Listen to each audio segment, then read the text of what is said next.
আসসালামু আলাইকুম। কেমন আছেন সবাই? আশা করি সবাই ভালো আছেন। আমিও আপনাদের দোয়ায় আলহামদুলিল্লাহ ভালো আছি।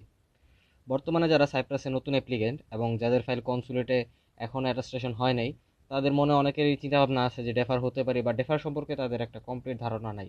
তো আজকের এই ভিডিওটিতে আমি ডেফার সম্পর্কে একটা কমপ্লিট আলোচনা করব এবং আশা করি এই ভিডিওটি দেখার পর আপনার ডেফার সম্পর্কে আর কোনো প্রশ্ন থাকবে না। এরপর যদি কারো কোনো প্রশ্ন থেকে থাকে অবশ্যই কমেন্ট বক্সে কমেন্ট করবেন।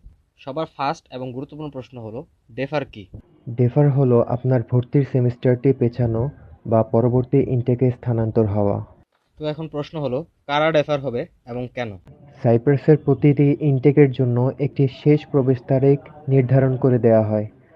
যদি কোনো শিক্ষার্থী ওই নির্দিষ্ট তারিখের আগে সাইপ্রাসে না পৌঁছাতে পারেন, তবে তাকে পরবর্তী ইনটেকে ডেফার করে দেওয়া হয়।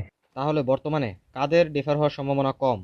বর্তমানে যে সকল স্টুডেন্ট গ্রিক সাইপ্রাসে অ্যাপ্লাই করার কথা চিন্তা করছেন, তারা ইউনিভার্সিটি অথবা কলেজ চুজ করার সময় অবশ্যই সেই সকল কলেজ অথবা ইউনিভার্সিটি সিলেক্ট করবেন যেগুলোতে অ্যাপ্লিক্যান্ট কম। এতে আপনার ব্লু পেপার তাড়াতাড়ি আসার সম্ভাবনা থাকে, এবং ব্লু পেপার যদি তাড়াতাড়ি আসে তাহলে সময়ের ভিতরে যদি আপনি ব্লু পেপার হাতে পেয়ে যান, আপনার ডেফার হওয়ার সম্ভাবনা খুবই কম থাকে। ডেফার হওয়ার ভালো দিকগুলো কি কি? ডেফারের কিছু সুবিধা হলো ক্লাস শুরুর অনেকটা আগে সাইপ্রাসে পৌঁছানো যায়, যার কারণে আশেপাশের বিষয়ে জানা যায়। রাস্তাঘাট, পরিবেশ সম্পর্কে ভালো জ্ঞান ধারণ করা যায়। কাজ খুঁজতে সময় পাওয়া যায়। আপনি অন্যান্য স্টুডেন্টের চেয়ে বেশি প্রস্তুত থাকবেন। ডেফার হলে ডিসেম্বরে ব্লু পাওয়ার পর আপনি যদি জানুয়ারিতে স্টিকার লাগিয়ে ফ্লাই করেন, সেক্ষেত্রে আপনার ক্লাস শুরু হবে ফেব্রুয়ারিতে। তো আপনি জানুয়ারি থেকে ফেব্রুয়ারি ফ্রি টাইমে এনভায়রনমেন্ট অ্যান্ড আদার জিনিস সম্পর্কে চাপমুক্তভাবে নিজেকে অ্যাডজাস্ট করতে পারবেন। তাহলে এখন কথা হলো ডেফার হওয়ার খারাপ দিকগুলো কি কি? ডেফারের তেমন কোনো অসুবিধা নেই, যেহেতু আপনি পরবর্তী ইনটেকের ১-২ মাস আগে সাইপ্রাসে পৌঁছাবেন।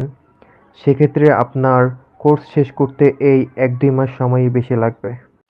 যাদের ডেফার হওয়ার সম্ভাবনা বেশি, তারা কবে নাগাদ ব্লু পেপার পেতে পারে?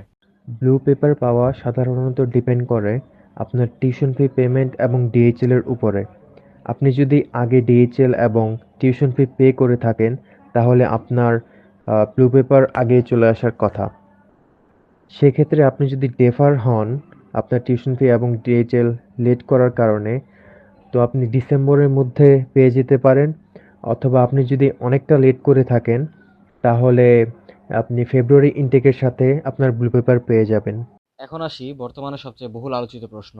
জানুয়ারি বা ফেব্রুয়ারির দিকে যদি সাইপ্রাস সেনজেন হয়ে যায়, তাহলে যারা ডেফার হবে তাদের ভিসা পেতে কি কোনো সমস্যা হবে কি না?